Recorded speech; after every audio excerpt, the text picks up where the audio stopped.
हाँ तो चलिए 12th बोर्ड के लिए फिजिक्स का मोस्ट इम्पोर्टेंट टॉपिक आप 2 मार्क्स में देख सकते हैं। आपका फर्स्ट सवाल क्या है, शंट क्या है। इसी टाइप का आपका जो है बोर्ड के एग्जाम में प्रश्न पूछे जाते हैं। तो ये क्या बोला है कि शंट क्या है, ठीक है, इसके बारे में लिखना है। इस टाइप के प्रश्न जो है ये 2 मार्क्स का सवाल इस टाइप के प्रश्न से, ठीक है, ये पूछे जाते हैं। तो चलिए इसमें आप लोगों को क्या पूछ रहा है कि शंट क्या है, तो आप लोग को ऐसा लिखना है शंट क्या है। तो इसका जो आंसर है यहाँ पे आपका कॉपी में लिखना है, शंट यह एक निम्न प्रतिरोध का, यह एक निम्न या अल्प प्रतिरोध का वायर होता है या अल्प प्रतिरोध का तार होता है। यहाँ पे चाहे तो लिख दीजिएगा अल्प प्रतिरोध का तार होता है, अल्प प्रतिरोध का तार होता है, जिसे गैल्वेनोमीटर की कुंडली के समांतर क्रम में या गैल्वेनोमीटर की कुंडली में समांतर क्रम में लगाया जाता है। यानी कहा जाए तो ये आपका ऐसे गैल्वेनोमीटर है, और जैसे ही गैल्वेनोमीटर के समांतर क्रम में लो रेजिस्टेंस का तार लगाएंगे, बहुत कम प्रतिरोध का तार जोड़ देंगे, तो ये जो पूरा अरेंजमेंट है ये काम करने लगता है, ये मीटर की भांति ये काम करने लगता है। यहाँ से एक ऑब्जेक्टिव बन जाता है। जब गैल्वेनोमीटर के समांतर क्रम में हम कम प्रतिरोध का या निम्न प्रतिरोध का तार लगाएंगे, तो ये जो पूरा अरेंजमेंट है ये मीटर की भांति कार्य करने लगती है। यह जो है ये मीटर के भांति कार्य करने लगती है,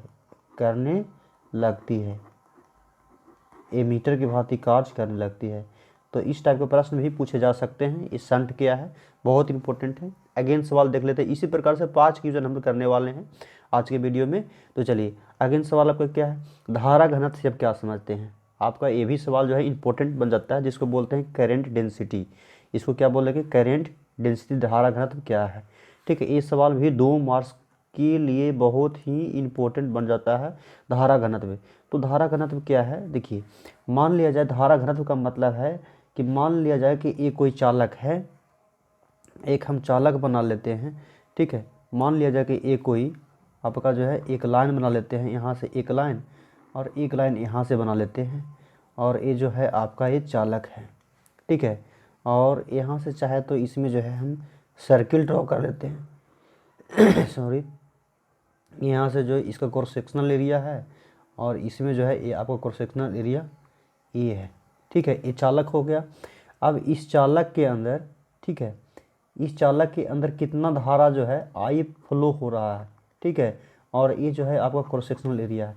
यानी धारा घनत्व के मतलब लिखना है क्या, किसी चालक के प्रति एकांक क्षेत्रफल में ये जो क्षेत्रफल जो है क्रॉस सेक्शनल एरिया जो है, प्रति एकांक क्षेत्रफल में कितना इसका धारा प्रवाहित हो रहा है, उसका जो परिमाण है धारा घनत्व कहलाती है। और धारा घनत्व को किसे सूचित करते हैं, जे से, और जे बराबर आई बटा में क्या होता है, आई बटा में ए होता है, याद रहे। और धारा जो घनत्व होता है, धारा घनत्व को जे से सूचित किया जाता है, और यह एक सदिश राशि है। धारा घनत्व कैसा राशि है, सदिश राशि है, इसीलिए इसके ऊपर हम वेक्टर लिखेंगे, ठीक है, वेक्टर फॉर्मेट में लिखेंगे। और इसका इस मात्रक क्या है, आई का मात्रक हो गया एम्पियर, तो ए लिख देंगे। और ए क्या है, तो cross sectional area metre square, तो एम्पियर प्रति मीटर स्क्वायर क्या हो गया, इसका एम्पियर प्रति मीटर स्क्वायर, इसका जो है इसका क्या हो गया, यूनिट हो गया। अच्छा, डायमेंशन फार्मूला पूछेगा तो आई क्या है एम्पियर, एम्पियर के ए हो जाएगा, और मीटर यानी एल स्क्वायर हो जाएगा, एल का स्क्वायर हो जाएगा। अच्छा सॉरी, यहाँ ए में लिखा हुआ है, यह एल के स्क्वायर -2 हो जाएगा। तो इसका डायमेंशन फार्मूला हो गया।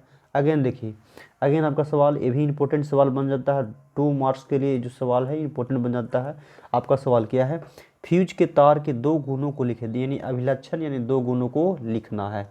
जो फ्यूज का तार होता है, तो देखिएगा जो फ्यूज का तार जनरली घर वगैरह में यूज करते हैं, घरों वगैरह में जो यूज करते हैं, तो मान लीजिए जो सर्किट में जो फ्यूज लगा रहता है, जैसे में घर में जो इंस्ट्रूमेंट वगैरह यूज करते हैं, ठीक है, कूलर हो गया, फ्रिज हो गया, ठीक है, हम लगाते हैं, तो जब वोल्टेज बढ़ता है ना, तो फ्यूज पहले ही उड़ जाता है, यानी उसका मतलब गलनांक उसका कम होना चाहिए, गलनांक कम होना चाहिए और प्रतिरोध भी कम होना चाहिए। फ्यूज का तार का गलनांक कम होना चाहिए और प्रतिरोध कम होना चाहिए, ये 2 गुण है।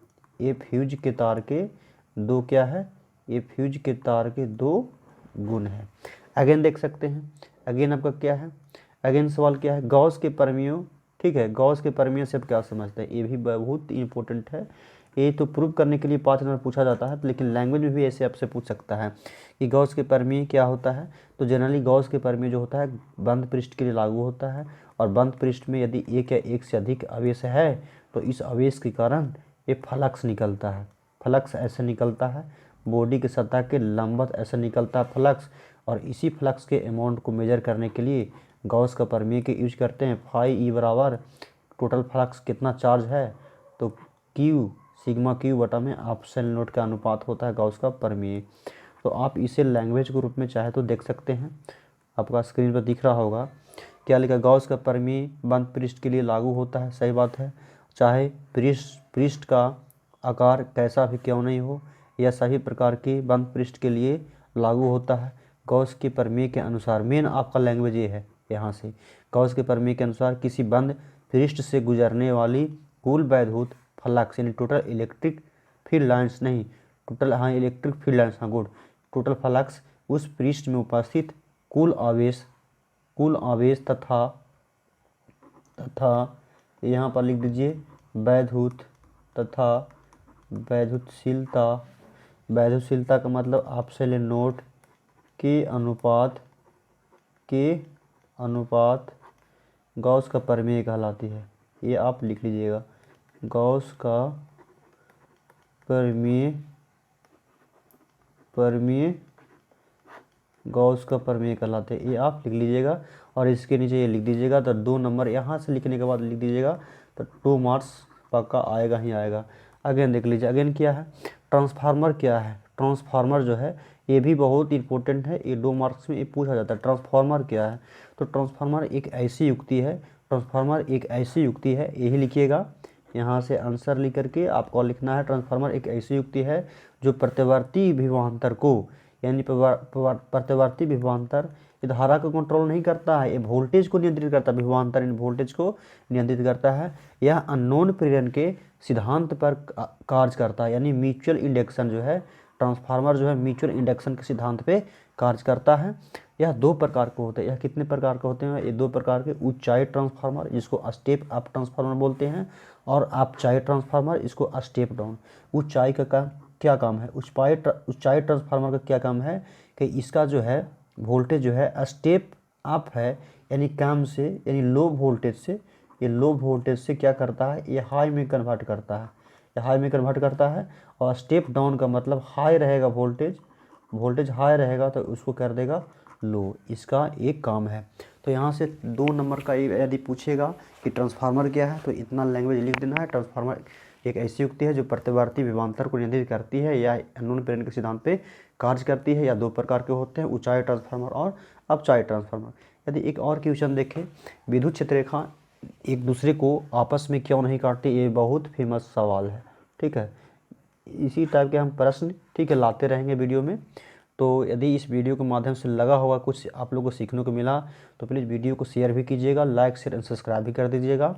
यहाँ पर आपका सवाल क्या है, 2 वैद्युत क्षेत्र रेखाएँ जो है एक दूसरे को आपस में क्यों नहीं काटती है, तो इसका आंसर क्या है।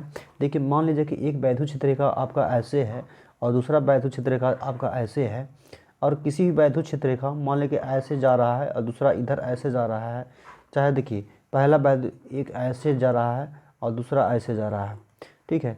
अब 2 लाइन आपस में ऐसे काटेगा तो इसका डायरेक्शन देखिए, वैद्युत क्षेत्र रेखा के किसी बिंदु पर यदि हम स्पर्श रेखा खींचते हैं तो वैद्युत क्षेत्र रेखा के दिशा को प्रदर्शित करती है। ये हो गया वैद्युत क्षेत्र रेखा के दिशा। अब ये इसी पॉइंट पर यदि हम स्पर्श रेखा खींचे तो इसका वैद्युत क्षेत्र रेखा इधर हो गया। अब बताओ, आप समझो कि यहाँ पर एक कोई कण है, पार्टिकल है या कोई आदमी है, तो 2 दिन चल सकता है क्या, नहीं, क्योंकि यहाँ पर इसीलिए लिखा हुआ है कि एक दूसरे को न काटे तो कटान बिंदु पर 2 वक्र पर खींची गई स्पर्श रेखा दोनों परिमाण विद्युत क्षेत्र के व्यक्त करता है, दोनों जो है दिशा जो है विद्युत क्षेत्र की दिशा को प्रदर्शित करते हैं, जो कि वास्तविक में संभव नहीं है। तो चलिए, आपका सवाल इतना ही, आपका 4-5 जो भी था, तो इसी तरीके का वीडियो हम लोग देखेंगे, ठीक है। तो इस वीडियो के माध्यम से कुछ सीखने को मिला तो प्लीज़ वीडियो को लाइक शेयर एंड सब्सक्राइब कर दीजिएगा, और दोस्तों के पास शेयर भी कर दीजिएगा। Thank you very much, thank you.